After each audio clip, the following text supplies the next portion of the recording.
Hi, dear friends. I'm very happy that you are interested in this method that I called Marie Kondo to do your to-do list, because it's my approach to productivity, and it helped me a lot to really prioritize and achieve more in less time. And I think this is very, very useful for anyone very busy in their lives, especially these days when you have to juggle family life together with business, and many times across businesses or with many projects or couple of different workplaces. So being productive and being effective is really important right now. So how did I develop this method? First of all, I've read a lot of books on productivity, on time management, on um, this notion about how to prioritize. And something really struck me is this Pareto principle. And you may have heard about it, I'm sure. So basically, 80% of your results come from 20% of your actions.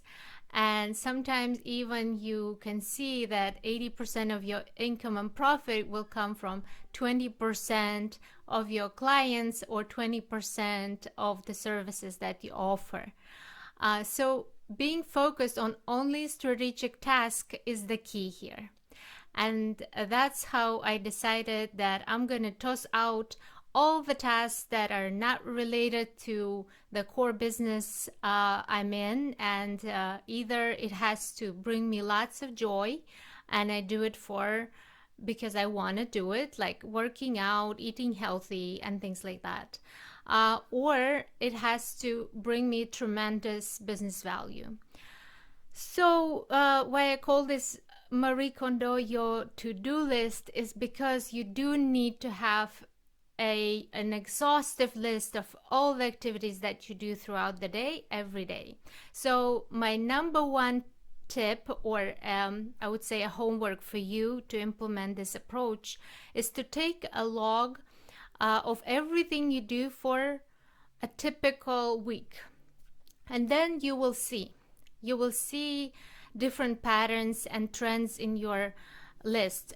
So you will see some daily things that you do, you'll see weekly tasks, and you will be able to also tell, are these the tasks that really bring me value, or are these time wasters? So how do you categorize them?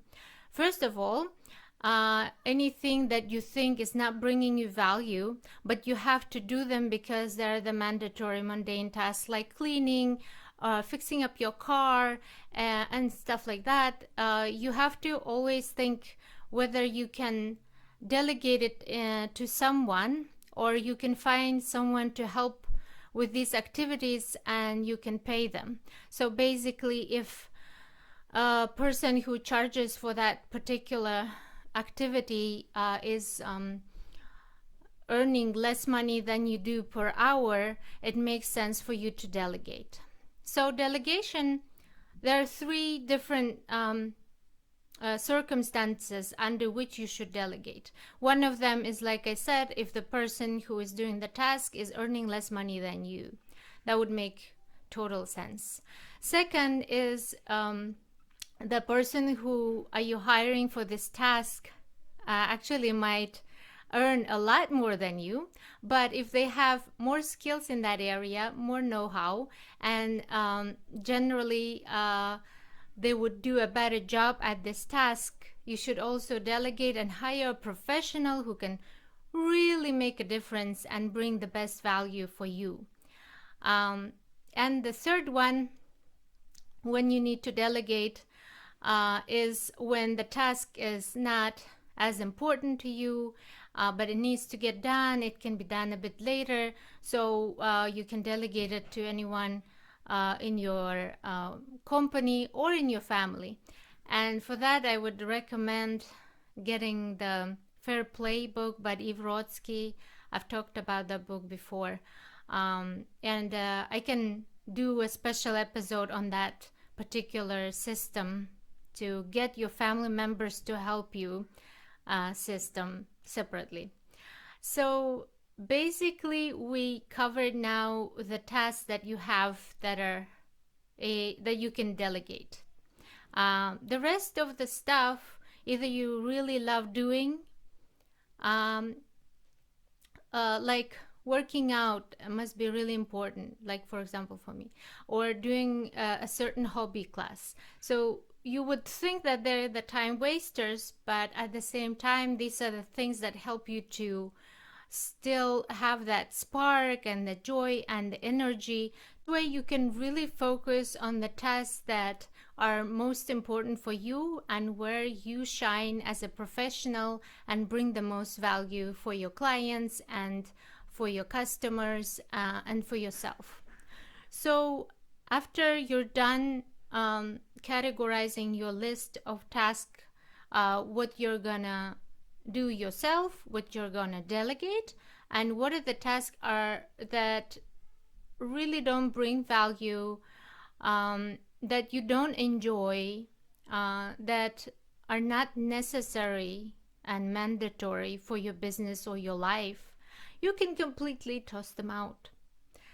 And I know it's not easy, and the reasons why these are not easy is the mindset. And I think if you guys would want the continuation of this program, I can create a special program just for that, because being a female, being a mother, being a wife, daughter, etc., there's so many responsibilities that we have that fill up our days. And I'm sure for men, similarly, especially in this environment with COVID-19 and the lockdown, that people, they just have so many responsibilities that you can't really toss out. However, it's all about your mindset. If you decide for yourself that it is okay for me to not meet certain standards, it is okay for me not to devote any time for this list of things that you've been doing because this is the expectation of the society, or this is the expectations of your family, or it's just been a tradition that you always do this kind of a big event, or other things. There could be so many other things that fill up your day. And to be honest, I am super excited and kind of curious to see what are the huge time wasters and aha moments for you after doing the log. I recommend to do the log for 7 days and see what you come up with. I can share my list and see, like, and tell you exactly where are my time wasters and how I turn them around. So basically, my biggest time waster used to be like hanging out with my family before we make dinner, and we just kind of waste about 2 hours just chatting, catching up, preparing the dinner together, and things like that. So, and also I used to drink a lot of tea in between my meetings or the meals, so that would also kind of waste my time. So now I know what to do. I pretty much skip those things, and instead I schedule a work time, and we take turns with my husband doing the preparation for the dinner. And sometimes it's a really great focus time for me, because my daughter Leia would be sleeping and napping, and I would get 100% of my focus time on a project that I've been doing. So doing the project and committing yourself to a focused work time is the most important thing when you schedule. So first of all, once you've done all the list, you have to take the most important times where you're most productive during the day, whether it's the morning or the evening or afternoon, and schedule and block that hour or two for your uninterrupted time. And when I mean uninterrupted, you have to completely turn down all technology, internet access, telephone, etc. And you have to schedule it in your diary, because then people will know not to invite you to any meeting during that time. You will also see that this is the time for you to work mindfully with certain projects. And this is the third biggest thing in productivity, is being mindful and focused. We are so good at distraction because we practice distraction. We multitask all the time. Now that we don't have offices, we have home office. There is pretty much no real border in between the work time and the home time and the family time. So you get email notifications all the time. Even when you're trying to relax and having dinner, you're getting email notifications, you're getting Slack messages, you're getting all this in interruption and distraction. So you kind of used to not be able to focus on just one thing. And the first tip for focusing is just try to do one thing at a time, or at least try to do 2 hours of one thing at a time kind of work. Like if you can just be present with whoever you're talking, and be completely present. Do the active listening. Be mindful of their tone of their voice. Be mindful of the mimic on their faces. So right now, I think everyone would agree that, at home, the family members would be the ones that would interact with you more often.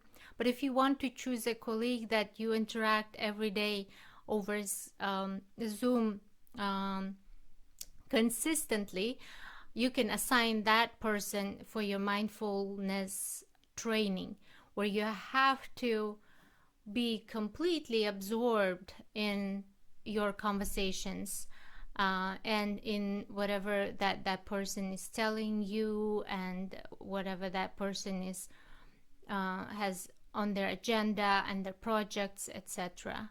So basically, being focused, being able to focus on one thing at a time, that's the number one skill that can help you to really be productive after you're done sorting your list. Because after you sort your list and you toss out your tasks that don't bring you value, you will have more time. And when you have more time, your mind will still crave that variety of things to do, even though these things don't bring value.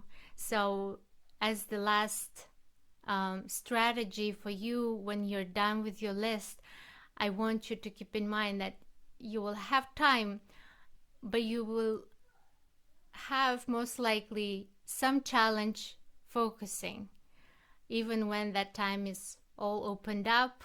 But let me tell you, being bored or not knowing, like having this bit of an anxiety of, oh, I want to do something, but I tossed out that task, it's great, because then you have that time for your imaginative work, for your creative work, and you will be able to focus on that very important 20% that brings you 80% of your success. So I am very, very grateful that this resonated with you, and curious to see your lists.